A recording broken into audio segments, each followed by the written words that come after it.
however, had grit, and was bound to succeed. His wire became the standard everywhere. At one time he made 250,000 yards of iron wire daily, consuming 12 tons of metal, and requiring the services of 700 men.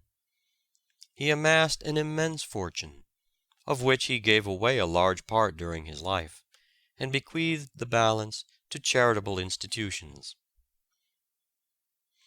John Jacob Astor left home at 17 to acquire a fortune.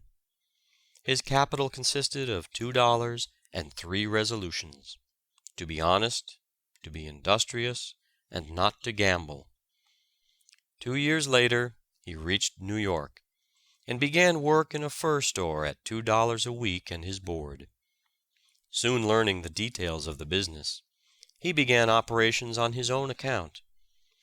By giving personal attention to every purchase and sale, roaming the woods to trade with the Indians, or crossing the Atlantic to sell his furs at a great profit in England, he soon became the leading fur dealer in the United States.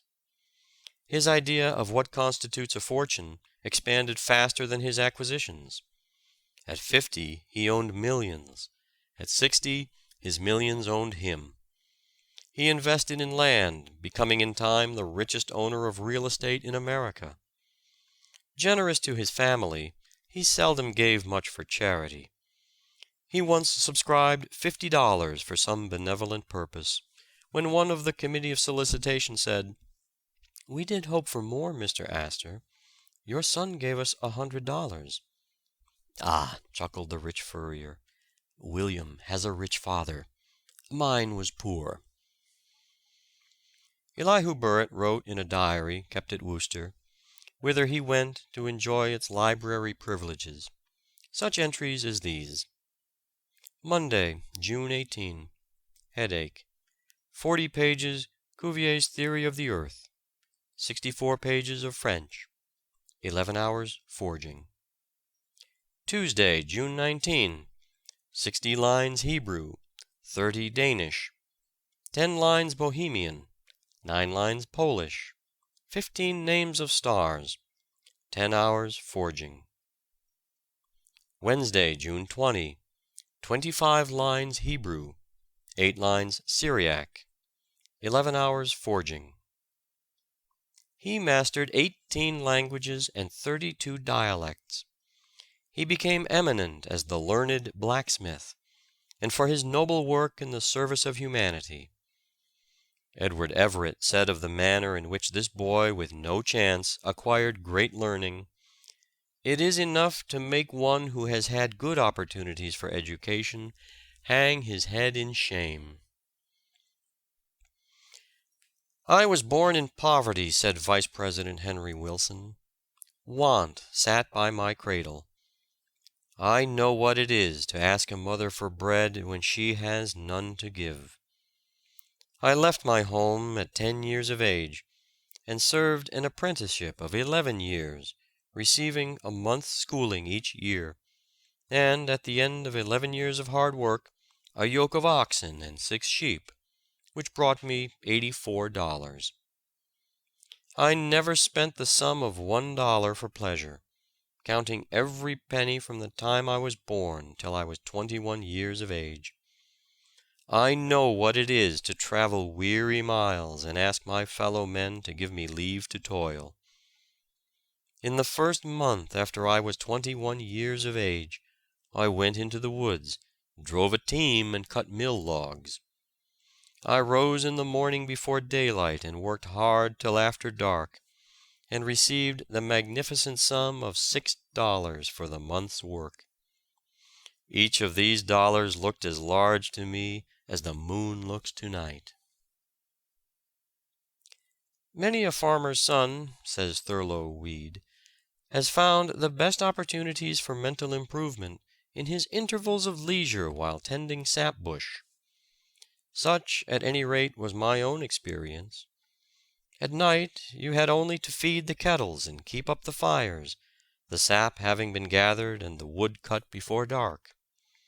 During the day we would always lay in a good stock of fat pine by the light of which blazing bright before the sugar house, in the posture the serpent was condemned to assume, as a penalty for tempting our first grandmother, I passed many a delightful night in reading. I remember in this way to have read a history of the French Revolution, and to have obtained from it a better and more enduring knowledge of its events and horrors, and of the actors in that great national tragedy, than I have received from all subsequent reading. I remember also how happy I was in being able to borrow the books of a Mr. Keyes, after a 2-mile tramp through the snow, shoeless, my feet swaddled in remnants of rag carpet. "That fellow will beat us all some day," said a merchant speaking of John Wanamaker and his close attention to his work. What a prediction to make of a young man who started business with a little clothing and a hand cart in the streets of Philadelphia! But this youth had the indomitable spirit of a conqueror in him, and you could not keep him down. General Grant said to George W. Childs, "Mr. Wanamaker could command an army." His great energy, method, industry, economy, and high moral principle attracted President Harrison, who appointed him Postmaster General. Jacques Aristide Boucicaut began his business life as an employee in a dry goods house in a small provincial town in France. After a few years he went to Paris, where he prospered so rapidly that in 1853 he became a partner and later the sole proprietor of the Bon Marché, then only a small shop, which became under his direction the most unique establishment in the world. His idea was to establish a combined philanthropic and commercial house on a large scale. Everyone who worked for him was advanced progressively, according to his length of employment and the value of the services he rendered. He furnished free tuition, free medical attendance, and a free library for employees, a provident fund affording a small capital for males and a marriage portion for females at the expiration of 10 or 15 years of service, a free reading room for the public, and a free art gallery for artists to exhibit their paintings or sculptures.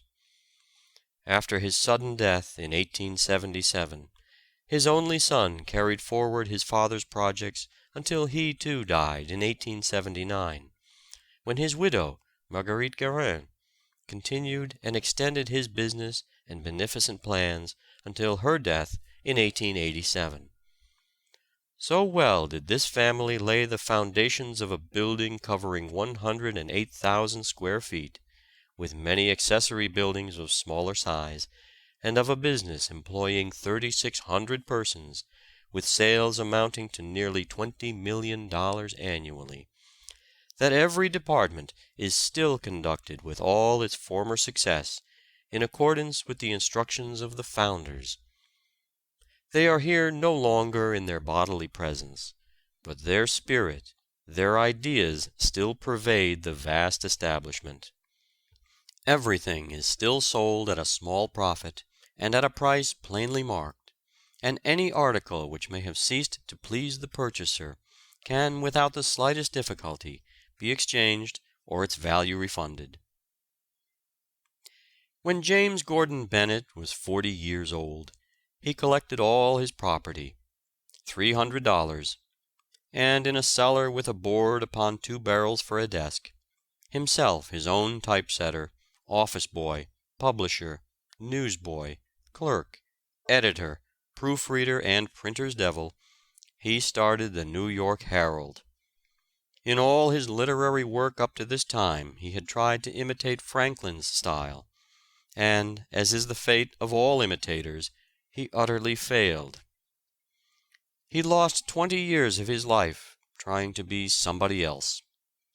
He first showed the material he was made of in the salutatory of the Herald, viz., "Our only guide shall be good, sound, and practical common sense, applicable to the business and bosoms of men engaged in everyday life.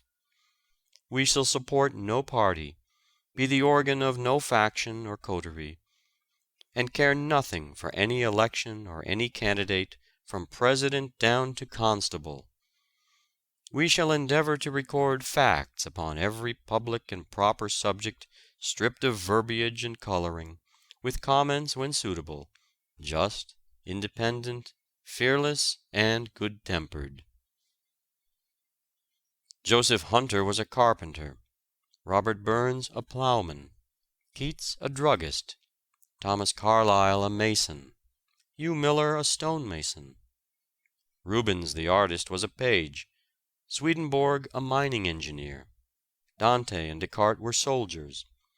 Ben Jonson was a bricklayer, and worked at building Lincoln Inn in London, with trowel in hand and a book in his pocket. Jeremy Taylor was a barber. Andrew Johnson was a tailor. Cardinal Wolsey was a butcher's son. So were Defoe and Kirk White. Michael Faraday was the son of a blacksmith. He even excelled his teacher, Sir Humphrey Davy, who was an apprentice to an apothecary.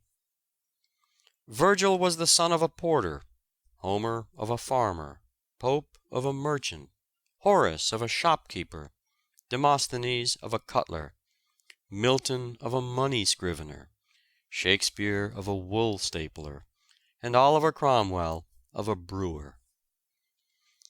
John Wanamaker's first salary was $1.25 per week. A.T. Stewart began his business life as a school teacher. James Keene drove a milk wagon in a California town. Joseph Pulitzer, proprietor of the New York World, once acted as a stoker on a Mississippi steamboat. When a young man, Cyrus Field was a clerk in a New England store. George W. Childs was an errand boy for a bookseller at $4 a month. Andrew Carnegie began work in a Pittsburgh telegraph office at $3 a week. C.P. Huntington sold butter and eggs for what he could get, a pound a dozen. Whitelaw Reid was once a correspondent of a newspaper in Cincinnati at $5 per week. Adam Forepaugh was once a butcher in Philadelphia. Sarah Bernhardt was a dressmaker's apprentice. Adelaide Neilson began life as a child's nurse. Miss Braddon, the novelist, was a utility actress in the provinces. Charlotte Cushman was the daughter of poor people. Mr. W. O. Stoddard, in his Men of Business, tells a characteristic story of the late Leland Stanford. When 18 years of age, his father purchased a tract of woodland, but had not the means to clear it as he wished. He told Leland that he could have all he could make from the timber if he would leave the land clear of trees. A new market had just then been created for cordwood, and Leland took some money that he had saved, hired other choppers to help him, and sold over 2,000 cords of wood to the Mohawk and Hudson River Railroad at a net profit of $2,600. He used this sum to start him in his law studies, and thus, as Mr. Stoddard says, chopped his way to the bar. It is said that the career of Benjamin Franklin is full of inspiration for any young man. When he left school for good, he was only 12 years of age. At first he did little but read. He soon found, however, that reading alone would not make him an educated man, and he proceeded to act upon this discovery at once. At school he had been unable to understand arithmetic. Twice he had given it up as a hopeless puzzle, and finally left school almost hopelessly ignorant upon the subject. But the printer's boy soon found his ignorance of figures extremely inconvenient. When he was about 14, he took up for the third time the Cocker's arithmetic, which had baffled him at school, and ciphered all through it with ease and pleasure. He then mastered a work upon navigation, which included the rudiments of geometry, and thus tasted, quote, "the inexhaustible charm of mathematics." Unquote. He pursued a similar course, we are told, in acquiring the art of composition, in which, at length, he excelled most of the men of his time. When he was but a boy of 16, he wrote so well that the pieces which he slyly sent to his brother's paper were thought to have been written by some of the most learned men in the colony. Henry Clay, the mill boy of the Slashes, was one of 7 children of a widow too poor to send him to any but a common country school, where he was drilled only in the 3 R's. But he used every spare moment to study without a teacher, and in after years he was a king among self-made men. The most successful man is he who has triumphed over obstacles, disadvantages, and discouragements. It is Goodyear in his rude laboratory, enduring poverty and failure until the pasty rubber is at length hardened. It is Edison biding his time in baggage car and in printing office until that mysterious light and power glows and throbs at his command. It is Carey on his cobbler's bench, nourishing the great purpose that at length carried the message of love to benighted India. These are the cases and examples of true success. End of chapter 3.